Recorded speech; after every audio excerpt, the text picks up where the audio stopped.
This is Thames Television. Like half the country, the MacDonald twins are waiting for exam results in Coronation Street at 7:30. But now, let's play Cluedo.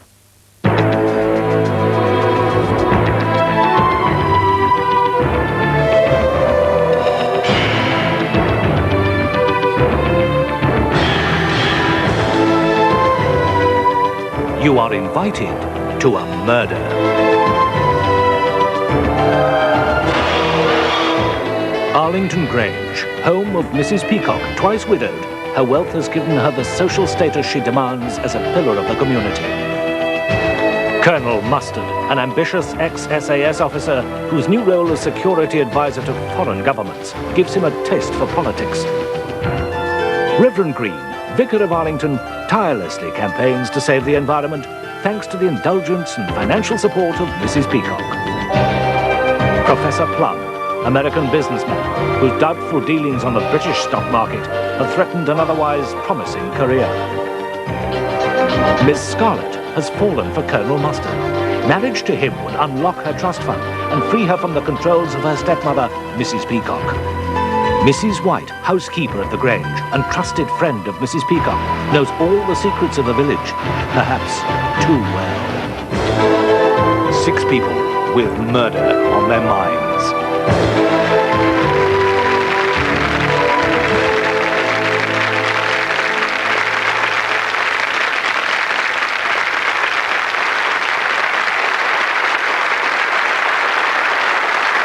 Good evening.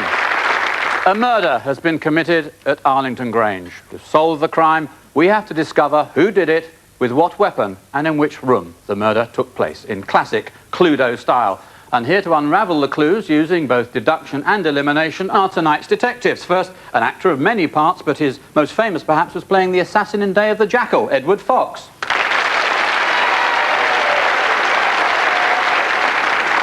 Are you going to be hitting the target tonight, Edward? Bang on. Who's your partner in crime? Bob Kettle. Yeah. And he's a sleuth in real life. A real sleuth. What right? links you to the world of crime, Bob? I mean, you out there on the streets with the gumshoes? Yes. No, not the gumshoes, you know. But we're out there on the streets. I've been doing it for 20 years with my assistant and sidekick, my dear wife. But we do a variety of work. You have a Scottish accent, but You've noticed. Do you trade up there? No, I didn't do it up there. I just come down to England to do it. Must be more crime down here. And against you this evening is someone that's recently been seen as an MP's wife in the TV film of First Amongst Equals, Joanna David. Will you be first to the solution tonight, Joanna? Well, it would be wonderful if we were, and I think there's all hope with Bob's wife, Eileen Kettle. Eileen, Bob said that you do your business in England. Which part of England? Yorkshire. Who plays the nice guy? Mostly me. He's got a vicious streak in him. We'll see plenty of that this evening. Our detectives. Now, our investigation suggests that in tonight's murder, one of these 6 weapons was used to do the killing. A statuette, a card sharp's gun, some poison, this knife, a black tie, or was it this crook lock? And there's another part of the mystery for our detectives to solve this evening. In which room at the Grange did the murder actually take place? Was it in the drawing room, in the study, in the kitchen, in the dining room, in the billiard room, or was it in the library? And now to the evidence. In the events leading up to the murder, the local member of Parliament has died. Who will take his place? Colonel Mustard certainly has Mrs. Peacock's vote, but there is one other possible candidate, a certain Mr. Chapman, who also happens to be Professor Plum's boss. Well, as befits the occasion, a government minister attends the funeral. We join the mourners at the graveside. In the name of the Father, and of the Son, and of the Holy Ghost. Amen. Amen. But there are those who do good in a very public way, wanting everyone to know of their generosity. And there are those who do good quietly, behind the scenes, not wanting public appreciation. Now that our long-serving Member of Parliament, Stephen Taylor, is no longer with us, let us hope and pray that he was one of these. Well, Mike, Are you going to put your name forward? I do think you would make the most wonderful MP. With so many friends backing me, how can I refuse? You know, you can always count on my support. And your support will bring the selection committee around. It should. The amount I'm saving the local association by paying for today's festivities. What does that mean, surplus to requirements? I would have thought it was fairly obvious even to a Harvard graduate. We don't need you anymore. The company can do without a reputation for insider trading. Well, nobody's ever proved that. Your secondment is not going to be renewed. Where does that leave me? Back in America, lecturing. Mr. Chapman, that's not fair. Think how satisfying it would be to be back in academia. You'll hardly notice the drop in salary. You'll be so happy.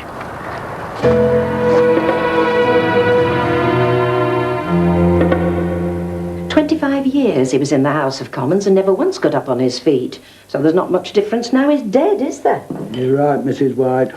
Oh, I know I'm right, Mr. White. And you know I'm not one to speak ill of the dead. But they say he was a bit bilingual, if you know what I mean.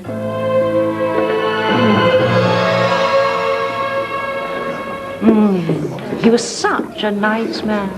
Oh, he was. I was just saying to Mr. White how much he'll be missed. Yes, he's a great loss to us, a great loss. Sherry, Mrs. P? No, thank you, Blanche, but we'll make sure the minister's looked after, won't you? Oh, of course.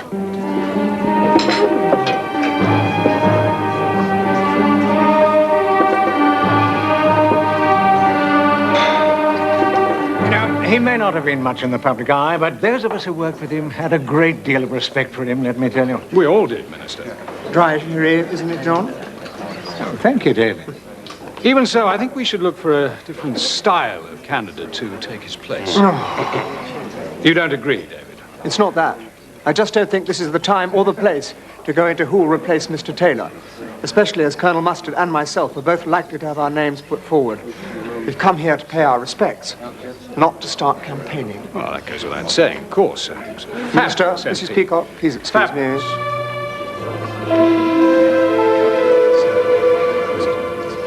Just think, one day you might be able to say that you know the wife of the British Prime Minister.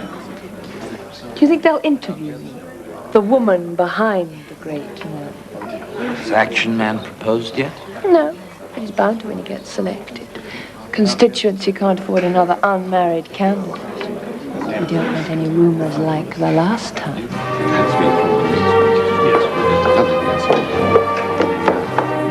At the weekend? Yes. Have you seen Mrs. Peacock? Not in a little while, no. Why? Is there something wrong? Oh, no, nothing. It's all right. She won't have gone far.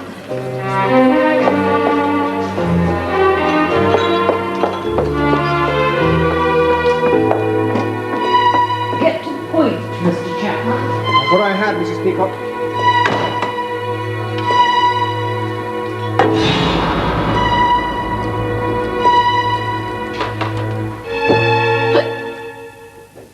Really? And what if I tell you that I am supporting Colonel Mustard? I would advise you very strongly to reconsider. Go away, Mr. Chapman. I am not interested. No, but Special Branch might be interested in this. Your Colonel Mustard seems to be sending security advisors to some very interesting countries, wouldn't you say? Everything Mike does is legal. I'm sure it is. But it wouldn't help his campaign or his business if rumours started going about the Special Branch had been sent a detailed dossier on his activities. Ridiculous if you think you can frighten Mike with this nonsense. And then, when rumours start circulating about how his principal backer got her money, what then? Weren't your husband's accidents rather too convenient? Get out! You never know. Even the police might start taking notice after a while. Think about it, Mrs. Peacock. Ask yourself, is it worth it?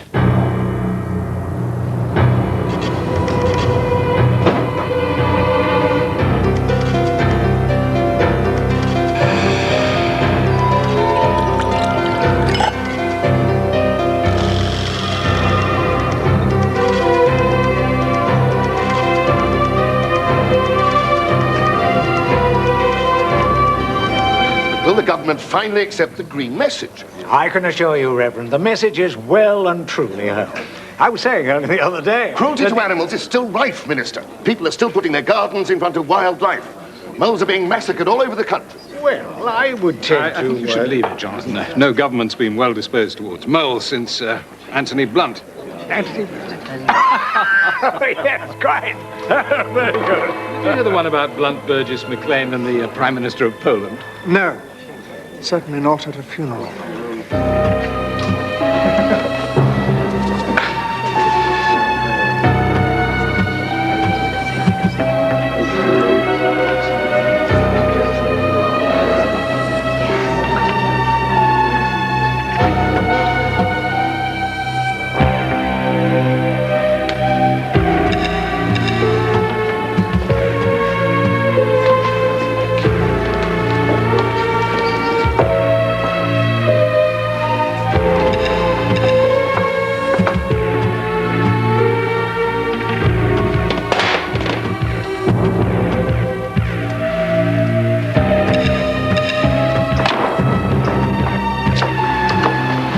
Stop you from becoming our MP.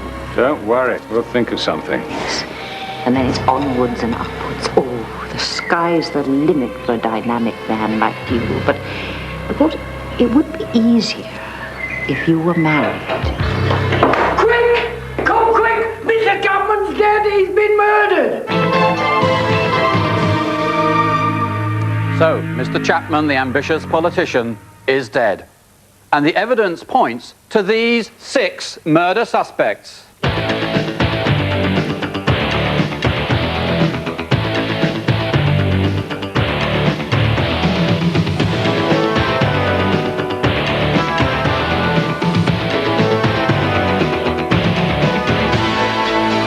So, there are the murder suspects, the 6 weapons, and don't forget the 6 rooms at the Grange. Our detectives are ready to interview the suspects, but first, to decide who begins, Edward and Bob, a test for your powers of observation. There was a buffet table there. How many knives on it? 2. 2, correct. So that's earned you the right to go first to cross-examine our suspects this evening. You have 3 questions followed by a deduction. Oh, and one final point before you start. 5 of these suspects will be telling the truth. Only the murderer can lie. Your first question, please, and to whom? Mrs. White, do you always eavesdrop on your good lady when she has guests? I like to keep an eye on what is going on in the house. I think that's a very responsible attitude. Your second question. Colonel Mustard, you were about to tell an interesting story about Blunt, Burgess, Maclean and the Polish Prime Minister. Yes. Mr Chapman prevented you from telling us that story. I wonder if you'd be kind enough to tell us all. I must say, I think humour is not really on the menu this evening. I'm very sorry at this moment, I cannot recall it. But if you give me your address, I will send it to you. Your third question, please, and then a deduction. Professor Plum, how did you feel when you found you were going to be redundant? I was very upset, but I think the charges that were leveled against me are going to go to court and they'll be answered by a different jury.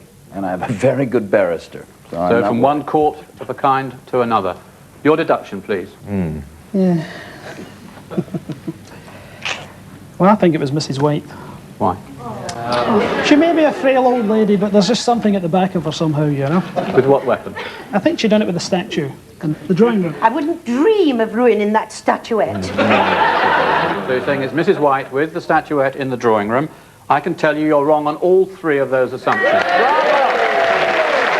we can tell someone. Yeah. The advantage passes to Joanna and Eileen. 3 questions, please. Reverend Green, it seems your fanatical affection for moles, do you think that you would have liked Mr Chapman to be the future MP? Well, not particularly. I'm afraid I had subtle suspicions that he was rather like Mr Taylor, or the predecessor. Neither showed great interest in ecology, and in fact, I mean, Save the Moles has been my pet thing for an awful long time now. You see, what we want to do in the moles... The answer is no. The answer is no. Your second question, please. Mrs Peacock, what would it mean to you if Colonel Mustard was successful in becoming the parliamentary candidate? I would have been... I will be delighted should he be the parliamentary candidate. Is that as personal as it gets? I feel that you are being more personal than we should get. Miss Scarlett, what happened in the billiard room with Mr. Chapman? Keep it brief, Miss Scarlett. Well, actually, he took me there to blackmail me. He tried to persuade me to make Mike step down from politics. Otherwise, he would tell my stepmother about Mike and my love affair. Your deduction, please. Professor Plum, in the kitchen with a knife. Professor Plum in the kitchen with a knife. You're right on one of those assumptions. So, for the moment, The 2 one, sets of Miss deduction. David, is not me. But before we go on, I want to put that same evidence to our grand jury here, the 300 members of our studio audience. Now, you've seen the clues, you've heard the suspects and the detectives. What's your verdict? This is your chance to put your finger on the brutal killer this evening. Please make your decision now.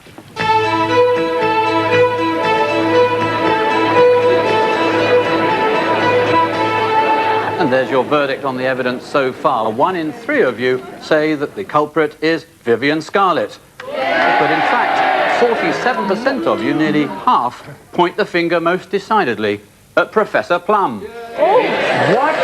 A word, Mr. Bellini. A word in my own... Excuse me, 1 second. This is ridiculous. I may have had some shady dealings on the stock market, but I am not a murderer. British justice will see to that, I'm sure. I hope so. But is that your view at home, I wonder? We'll take a short recess now, a few moments to collect your thoughts before we continue our investigation into exactly who murdered politician Mr. Chapman.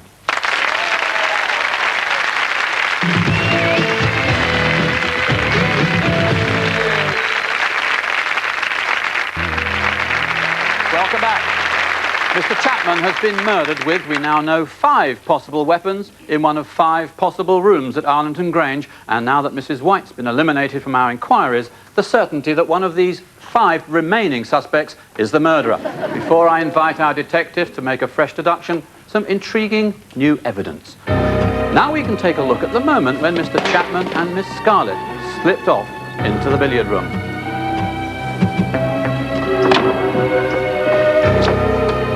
Don't do it, Pete. Won't achieve anything. What about Having a go, Mr. Chapman? What makes you think I want to do that? Well, and the look on your face. Like you've been staring so hard at him all day. I think I'd better get some fresh air. Thank you for your concern, Padre.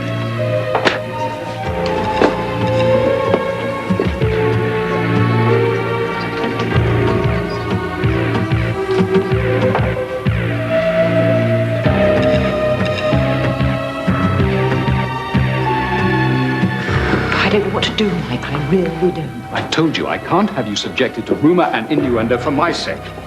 It wouldn't be right. But, no buts. Come on, back to work. We'll think of something.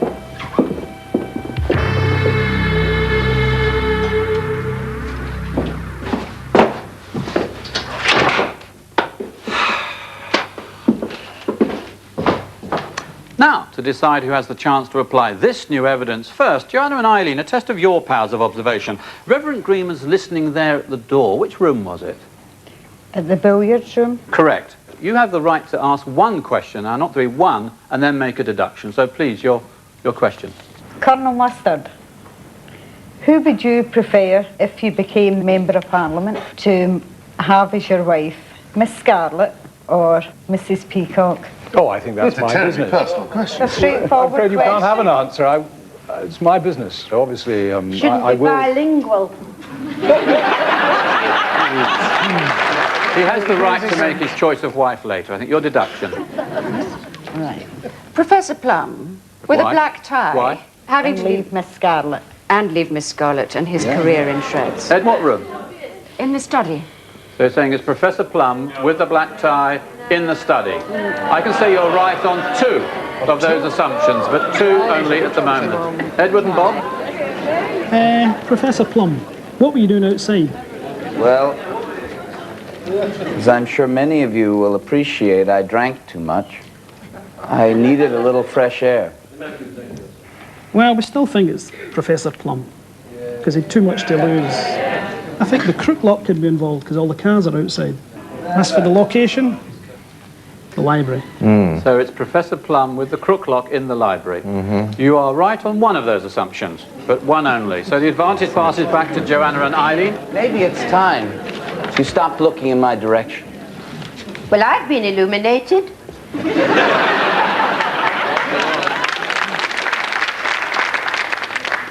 Sorry, we're sticking with you, Mr. A. Professor Plum.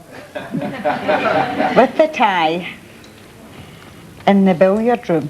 Well, it was in fact in the billiard room that the body was found. There was a black tie by the body. But as to Professor Plum, it was indeed Professor Plum.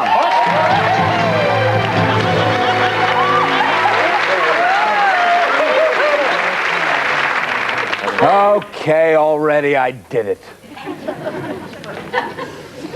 He deserved it. He was a smug, self-satisfied jerk. And he had a chip on his shoulder the size of Mount McKinley when it came to Americans. He hated us. We don't need you anymore. But I couldn't believe that he'd ever tried to destroy me. I didn't want to go back to teaching. Do you have any idea what those bozos make? I've got too many financial commitments. First I felt trapped, and there's nothing I could do. Then after a few drinks, bingo, eureka, a solution came to me. I'd murder him. Oh, it was just a pleasant fantasy at first. Then, so I'm going to the billiard room with Vivian. That was the last straw. My little fantasy became deadly serious. When Reverend Green came up to me, I was furious. Don't do it, Pete. Won't achieve anything. Then I realized it was the best thing that could have happened to me. It made me think twice, you see. Oh, not about killing Chapman, but about not getting caught. I let the vicar think he'd calm me down. I went outside, I watched them through the window. Then I saw Vivian making a move to go. Now I was ready. Chapman was playing snooker when I went in. Thought he didn't have a care in the world. When I finished with him, he didn't. You know what? He didn't look smug at all. So, there we have it. Professor Plum murdered Mr. Chapman with the black tie in the billiard room. Our apologies to the other 5 suspects for your inconvenience this evening. Thank you for helping us in our inquiries. Our commiserations to Edward and Bob, our unsuccessful detectives this evening, and our congratulations to Joanna and Eileen for their perfect solution this evening.